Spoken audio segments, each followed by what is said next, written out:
Hello friends, good afternoon to all of you are watching Commerce Winner. अगर आप अच्छा कुछ देख रहे हैं तो कॉमर्स विनर देख रहे हैं। I bring a new concept for you which is the most important for your board exam. इस कंसेप्ट में मैं आपके लिए एक नया कॉन्सेप्ट लेकर आया हूं। अब तक हमने वीडियो में करंट एसेट्स के बारे में सीखा था, करंट लायबिलिटीज जो करंट रेशो को कैलकुलेट करना सिखाती थी, क्विक एसेट्स जो आपके liquid ratio, acid test ratio या क्विक रेशो की कैलकुलेट करने के बारे में बताती थी। ठीक है, अब हम इस वीडियो में क्या सीखने वाले हैं, डेब्ट टू इक्विटी रेशो। तो ध्यान से सुनो, मीनिंग और कंप्यूटेशंस। एक तो हमें मीनिंग सीखनी है और साथ में क्या सीखना है, कंप्यूटेशंस। किसका, डेब्ट टू इक्विटी रेशो। इस कंसेप्ट को समझने से पहले आपको ये पता होना चाहिए कि डेब्ट का मतलब क्या होता है। ध्यान से, जब मेरा एक बिजनेस है, क्या है, मेरा एक बिजनेस, ठीक है, और ये क्या है, मेरे बिजनेस के मालिक यानी कि जो मिस्टर एक्स है वो इसके ओनर है बिजनेस के। अब मुझे जो है पैसे की नीड है, अमाउंट की नीड है, मनी की नीड है, तो मैंने क्या काम किया, कुछ पैसा बाहर से अरेंज करा। ये क्या, आउटसाइड मिस्टर आर, ठीक है, और कुछ पैसा मेरे पास था वो मैंने बिजनेस में लगा दिया। तो ध्यान से सुने, जो पैसा हम आउटसाइडर से लेते हैं और जिसकी पेमेंट हमें 1 साल के बाद करनी होती है, वो बोला जाता है इस फॉर्मूले के लिए डेब्ट। क्योंकि यहाँ जो डेब्ट का मतलब है, ये डेब्ट का मतलब है लॉन्ग टर्म डेब्ट। कौन सा, लॉन्ग टर्म डेब्ट, यानी कि जिसकी पेमेंट हमें आफ्टर 1 ईयर पेड करना है। क्लियर है। लेकिन बिजनेस में कुछ पैसा वो भी है जो बिजनेस मैन ने खुद लगाया है, तो बेटा उसे बोलते हैं इक्विटी। क्या बोलते हैं, इक्विटी। और दूसरा नाम होता है इसका शेयर होल्डर फंड, यानी कि जितना भी पैसा बिजनेसमैन ने अपने बिजनेस में लगा रखा है, ठीक है, वो सारा पैसा। अब ये बिजनेसमैन होता है कंपनी में, और भी बिजनेसमैन मतलब मालिक, ओनर हो सकते हैं। जैसे आप कंपनी में जाओगे तो शेयर्स वगैरह परचेज करते हैं, तो शेयर्स का मतलब क्या है, वैसे तो आपकी पूरी बुक में रीड करनी है कंपनी की, उसमें इक्विटी शेयर्स वगैरह सारी चीजें, फिर मैं बता देता हूँ। होता क्या है, जब कंपनी को जरूरत होती है अमाउंट की, तो वो अपना ओनरशिप बेचती है। क्या करती है, मालिकाना हिस्सा मार्केट में सेल करती है, जिसको बोलते हैं शेयर्स। और जो उसको परचेज कर लेता है, परचेज करके क्या करेगा, वो कंपनी को पैसे देगा, उसको बोलते हैं इक्विटी शेयर होल्डर्स। ठीक है, अगर वो इक्विटी शेयर इश्यू कर रहा है। ये सारी बातें सीखने के लिए कंपनी की बुक्स पढ़ी हुई है, वो वेट कर रही है आपका। बस मैंने आपको बताया क्वेश्चन में डेब्ट टू इक्विटी। क्लियर है ये बातें। इसका फॉर्मूला क्या है, ये किस चीज के लिए बना है, डेब्ट टू इक्विटी। अब इसके बारे में हम पढ़ लेते हैं। तो फॉर्मूला हमने देख लिया कि इसका मीनिंग क्या है। It is a relationship. मैंने आपको पहले ही बताया था, रेशो जो है वो एक रिलेशनशिप के बारे में बताता है। आइए सीखते हैं। जैसे करंट रेशो, करंट एसेट्स और करंट लायबिलिटीज की रिलेशनशिप को बताता था, लेकिन जो ये डेब्ट टू इक्विटी रेशो है, किसके रिलेशनशिप को बारे में बताता है, वो सीख लेते हैं। It is a relationship between long term external equities. ध्यान से, ये टेक्निकल भाषा लिखी हुई है। अगर इसे हम सिंपल लैंग्वेज में देखें तो यानी कि लॉन्ग टर्म बोरोइंग या long term provision. Long term borrowing का मतलब समझ लें, और भी सिंपल लैंग्वेज में, जिसकी पेमेंट हमें 12 मंथ्स यानी कि आफ्टर 1 ईयर पेमेंट करनी होती है, वो सभी आपके क्या होते हैं, लॉन्ग टर्म बोरोइंग होते हैं। जैसे बैंक लोन ले लिया, डिवेंचर। अभी मैं इसके एग्जांपल भी लिखवा देता हूँ जिससे कि आपको प्रॉब्लम ना आए। ठीक है, एक लिखा हुआ है इंटरनल इक्विटीज। इंटरनल इक्विटीज ये टेक्निकल लैंग्वेज है, लेकिन हम सिंपल समझ लेते हैं। शेयर होल्डर फंड, जितने भी कंपनी के ओनर हैं, मालिक हैं, उन्होंने जो पैसा इन्वेस्टमेंट कर रखा है, यानी कंपनी को पैसा दे रखा है, तो उनके जो बैलेंस है उसे बोलते हैं शेयर होल्डर फंड्स। ये बात समझ में आती है। क्वेश्चन अभी देख लेते हैं, डेब्ट में क्या आता है और इक्विटी में क्या आता है। Please continue watch my videos and like and subscribe my channel and share to your friend if you like my video. ध्यान से देखिए बेटा, डेब्ट क्या बोलते हैं, long term borrowing. Long term borrowing का मतलब है जिसकी पेमेंट हमें आफ्टर 12 मंथ यानी कि 1 साल के बाद करनी है। ठीक है, या लॉन्ग टर्म प्रोविजंस जो बनाई जाती है। ठीक है, लॉन्ग टर्म प्रोविजंस 11th में मैंने बहुत अच्छी तरीके से समझाए। अगर किसी को कोई प्रॉब्लम हो तो कमेंट में मुझे जरूर बताना, मैं उसका भी बता दूंगा। ठीक है, कुछ भी चीज छूटनी चाहिए। अब लॉन्ग टर्म बोरोइंग अगर क्वेश्चन में दे रखा है तो बहुत सिंपल है, क्या बस फॉर्मूले में पुट करना है, ठीक है। लेकिन अगर नहीं दे रखा होता तो ध्यान से ये इस तरह से भी कैलकुलेट होता है। अगर क्वेश्चन में टोटल डेप्ट आपको दे रखा है, अगर क्वेश्चन में टोटल डेप्ट आपको दे रखा है तो उसमें से अगर हम करंट लायबिलिटीज को लेस कर देते हैं, ये भी मैंने आपको फर्स्ट वीडियो में बता चुका हूं जब हम करंट रेशियो कैलकुलेट करते थे, ठीक है। अगर क्वेश्चन में आपको टोटल डेप्ट दे रखा है, उसमें से करंट लायबिलिटीज को लेस कर देते हैं तो हमारे पास लॉन्ग टर्म बोरोइंग बचता है। क्या बचता है? लॉन्ग टर्म डेप्ट। ये बात समझ में आ गई, ठीक है। कैपिटल एम्प्लॉयड को समझो पहले क्या होता है, ठीक है।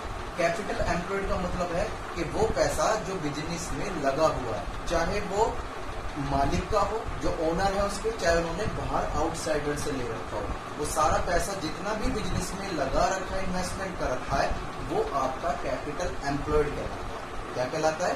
कैपिटल एम्प्लॉयड, ठीक है। तो कैपिटल एम्प्लॉयड अगर क्वेश्चन में आपको दे रखा है तो उसमें से हम इक्विटी लेस कर देते हैं तो भी हमारे पास लॉन्ग टर्म बोरिंग आ जाती है। क्या आ जाती है? Long term borrowing. सर ये इक्विटी क्या होती है? बेटा इक्विटी का मतलब शेयर होल्डर फंड, जो मालिकों का पैसा, मालिकों का पैसा क्या हो सकता है? Share capital. ये आपको क्वेश्चन दी जाएगी, सर ये क्या होता है बताओ ना, please tell me about the share capital. ध्यान से, शेयर कैपिटल के लिए मुझे पूरी बुक पढ़नी पड़ेगी कंपनी की। अभी हम क्वेश्चंस में जैसे जैसे करेंगे उसको सीख लेंगे कैसे कैसे इंफॉर्मेशन को यूज करना है। कैपिटल यानी कि शेयर कैपिटल प्लस का रिजर्व एंड सरप्लस। रिजर्व भी कौन सा? जर्नल रिजर्व, ठीक है। कौन सा रिजर्व है? Journal reserve. और सरप्लस, सरप्लस का मतलब फायदा। ये बात समझ में आती है?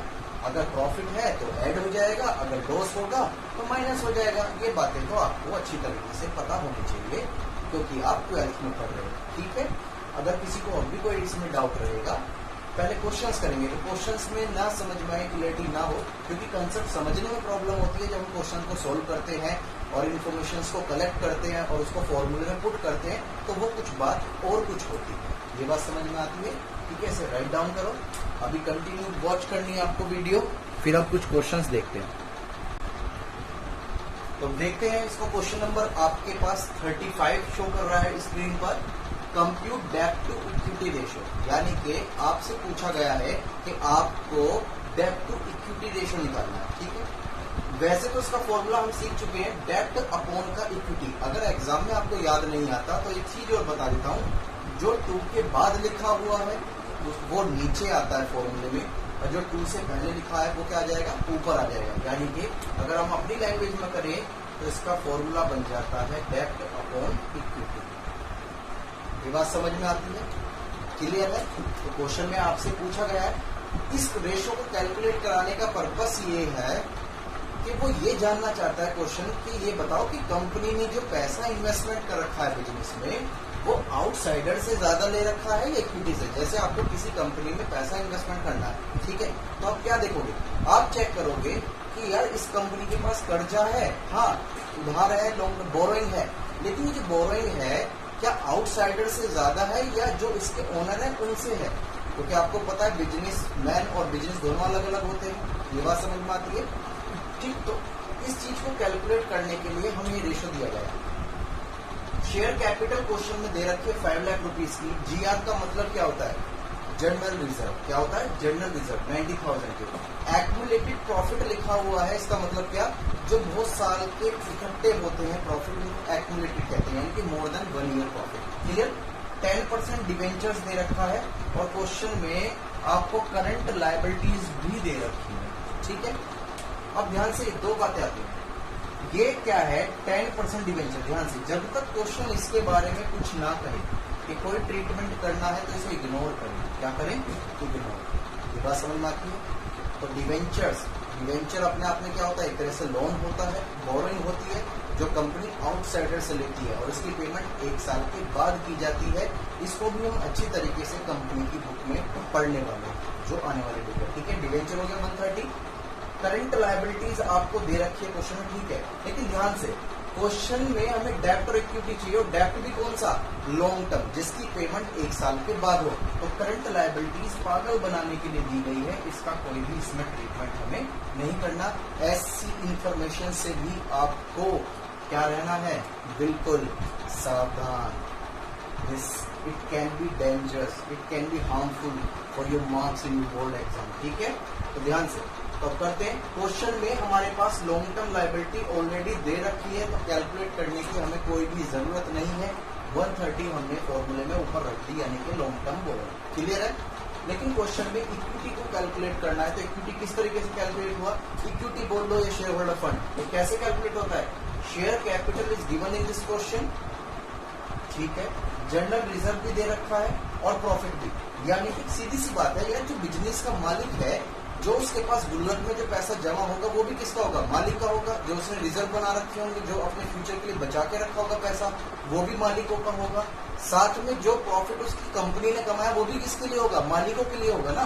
इस वजह से हमने ये कैपिटल में तीनों चीज क्या कर दी, ऐड कर दी, capital, general reserve and profit. तो we get the total amount of 6,40,000 rupees which is disclose equity, या तो इक्विटी बोल लो या शेयर होल्डर फंड बोल लो। ठीक है, फिर इसको भी हम फॉर्मूले में क्या कर देते हैं, पुट, इसको इससे हमने डिवाइड किया तो ये हमारे पास आंसर आ गया। तो इसका मतलब आप समझ सकते हो ये किसके बीच की रिलेशनशिप बता रहा है कि कंपनी ने जो डेब्ट ले रखा है एज कंपेयर टू इक्विटी वो बहुत कम है, यानी कि मालिकों का पैसा जो इस कंपनी में इन्वेस्टमेंट है वो ज्यादा है as compare to outsider liabilities. ये बात समझ में आती है, नहीं आती तो प्लीज कमेंट्स में मुझे जरूर कमेंट्स ही करें। ठीक है, तो जरा आगे बढ़ते हैं, नेक्स्ट क्वेश्चंस देखते हैं। Please keep watching my video. तो बेटा आपकी स्क्रीन पर आ गया है क्वेश्चन नंबर 36, कौन बने करोड़पति नहीं खेल रहे हैं, ध्यान से सुनिए। क्वेश्चन में टोटल एसेट्स आपको दे रखी है 2,60,000 की।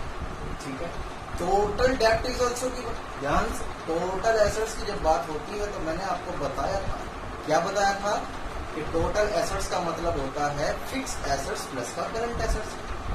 सर समझ लो, टोटल डेब्ट का मतलब भी मैं आपको बता चुका हूँ, लॉन्ग टर्म डेब्ट जिसकी पेमेंट हमें 1 साल के बाद करनी है, और एक करंट लायबिलिटीज जिसकी पेमेंट हमें विद इन 1 ईयर पेमेंट करनी है। हाँ जी, and current liabilities is also given in this question. Question आपसे पूछ रहा है डेब्ट इक्विटी रेशियो को कैलकुलेट करें, डेब्ट इक्विटी रेशियो को कैलकुलेट करें। ठीक है, तो ध्यान से देखते हैं हमारे पास इंफॉर्मेशन क्या है। तो कुछ ना हमें काम करें, अगर टोटल डेब्ट में से करंट लायबिलिटीज वो लायबिलिटीज लेस कर दें जिसकी पेमेंट हमें 1 साल के अंदर अंदर करनी है, तो हमारे पास वो बैलेंस बच जाता है जिसकी पेमेंट हमें कब करनी है, 1 साल के बाद, जो हमारी लॉन्ग टर्म लायबिलिटी कहलाती है। ध्यान से हमने यही कहा, टोटल डेब्ट में से करंट लायबिलिटीज लेस कर दी तो हमारे पास वो बैलेंस आ गया जो हमें क्वेश्चन में रिक्वायरमेंट है, यानी कि लॉन्ग टर्म बोरोइंग। क्या लॉन्ग टर्म बोरोइंग, सर ऐसे कैसे हुआ बेटा, अभी पहली क्लास में आपको बताया टोटल डेब्ट का मतलब क्या होता है, लॉन्ग टर्म लायबिलिटी प्लस का करंट लायबिलिटी, लॉन्ग। अब इसमें हम क्या कर रहे हैं, करंट लायबिलिटीज को लेस कर दो तो लॉन्ग टर्म लायबिलिटीज निकल जाएगी, जिसका मतलब क्या होता है, लॉन्ग टर्म डेब्ट। क्या होता है, लॉन्ग टर्म डेब्ट। ये बात समझ में आती है, क्लियर है ये वाली बातें, बने रहिए। ठीक है बेटा, ये बात समझ में आ गई, इस तरह से कंप्यूट करते हैं इसको। लॉन्ग टर्म डेब्ट में से अगर हम करंट लायबिलिटीज को लेस कर देते तो हमारे पास क्या आ जाएगा, लॉन्ग टर्म लायबिलिटीज। ठीक है, अब क्वेश्चन में ये तो हमने कैलकुलेट कर लिया, लेकिन क्वेश्चन में इक्विटी क्या होती है। इक्विटी का मतलब फिर से बता देता हूँ, इक्विटी का मतलब वही जो पैसा बिजनेस मैन ने लगा रखा है। ध्यान से देखो, बचपन की बातें याद करते हैं, बैलेंस शीट कुछ इस तरीके की होती थी, यहाँ पर आती थी टोटल एसेट्स।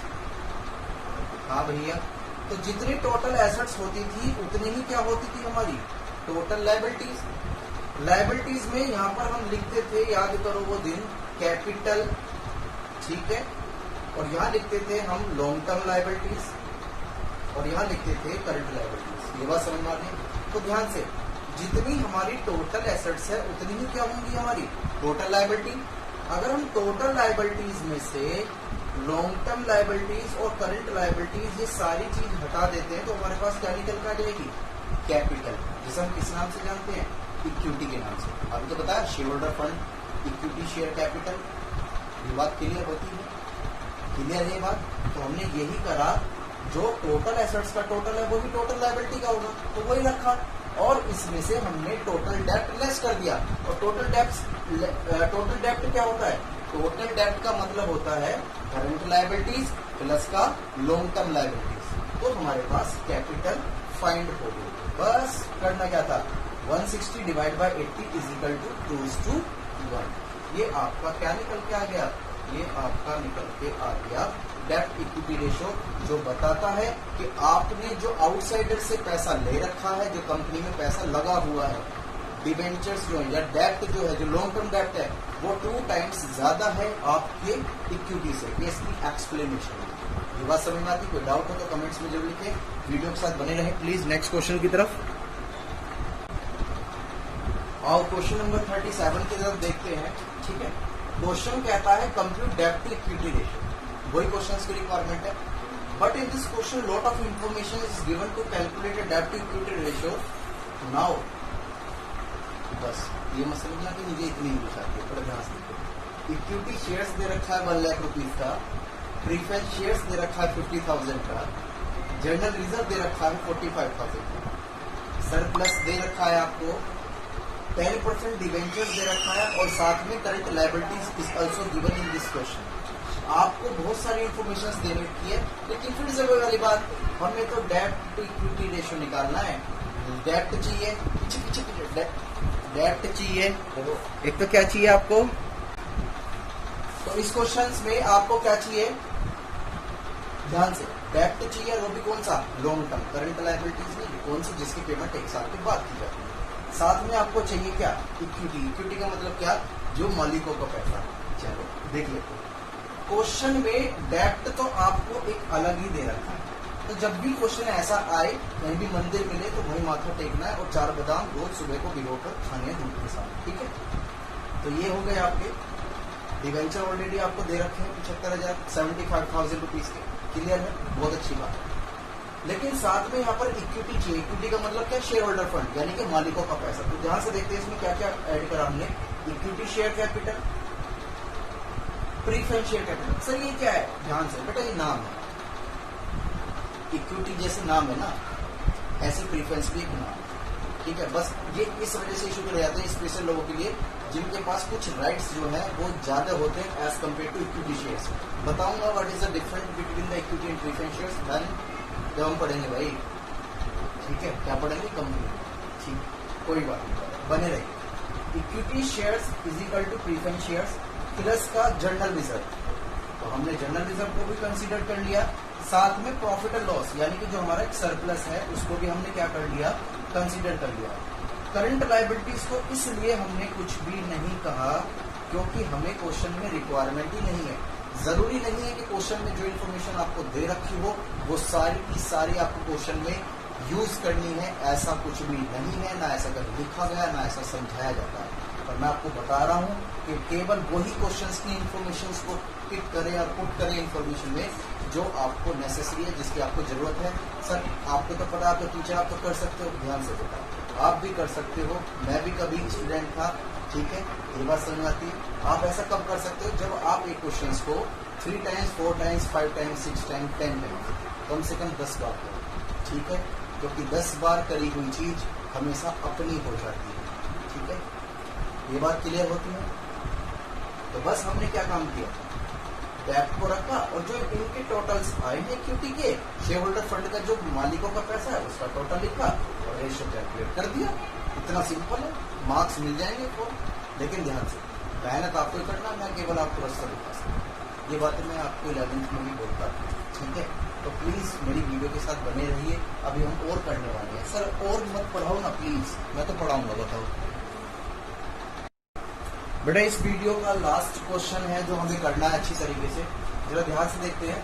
क्वेश्चन में टोटल एसेट्स आपको दे रखी है 12,50,000 की, और टोटल डेब्ट दे रखा है 10 लाख रुपीज का।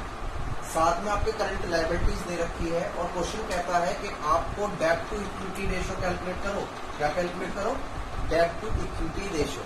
फिर से वही वाले, जैसे ये बातें हमारे सामने आती हैं तो दिमाग में बात काम करती है, क्या कि डेब्ट अपॉन का इक्विटी, और डेब्ट भी कौन सा, लॉन्ग टर्म वाला। चलो तो अब ध्यान से देखते हैं, लॉन्ग टर्म डेब्ट डिवाइड बाय इक्विटी, या इसको हम क्या बोल सकते हैं, आपके शेयर होल्डर फंड। इन इंफॉर्मेशन को कैलकुलेट करते हैं। जरा ध्यान से देखो, क्वेश्चन में टोटल डेब्ट दे रखा है, और मैंने आपको बताया था ये कैसे बनता है, लॉन्ग टर्म डेप्ट प्लस का current liabilities.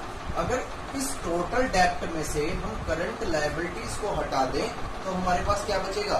Long term liabilities. क्या बचेगा?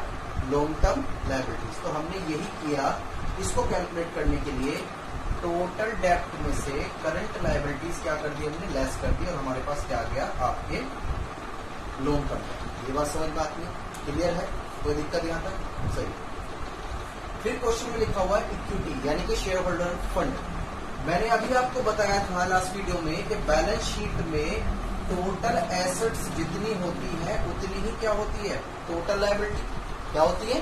Total liability. तो ध्यान से, टोटल लायबिलिटीज मुझे वो बताओ, अगर हम टोटल एसेट्स 1 लाख रुपए की है तो ये जो टोटल लायबिलिटी है ये भी कितने की होगी? 1 लाख रुपीज। ये बात समझ में आती है? लायबिलिटी में हम लिखते थे कैपिटल, साथ में लॉन्ग टर्म लायबिलिटी और साथ में करंट लायबिलिटी। तो मुझे एक बात बताओ, अगर हम टोटल लायबिलिटीज यानी कि जो टोटल बैलेंस ये दे रखा है, अगर इसमें से हम लॉन्ग टर्म लायबिलिटी और करंट लायबिलिटीज को लेस कर देते हैं तो हमारे पास जो बैलेंस बचा वो क्या बचा?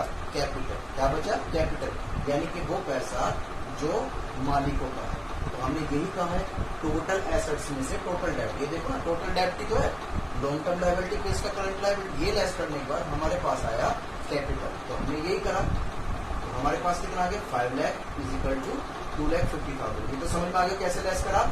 टोटल एसेट्स में से हमने माइनस कर दिया टोटल डेप्ट, तो हमारे पास क्या आ गया?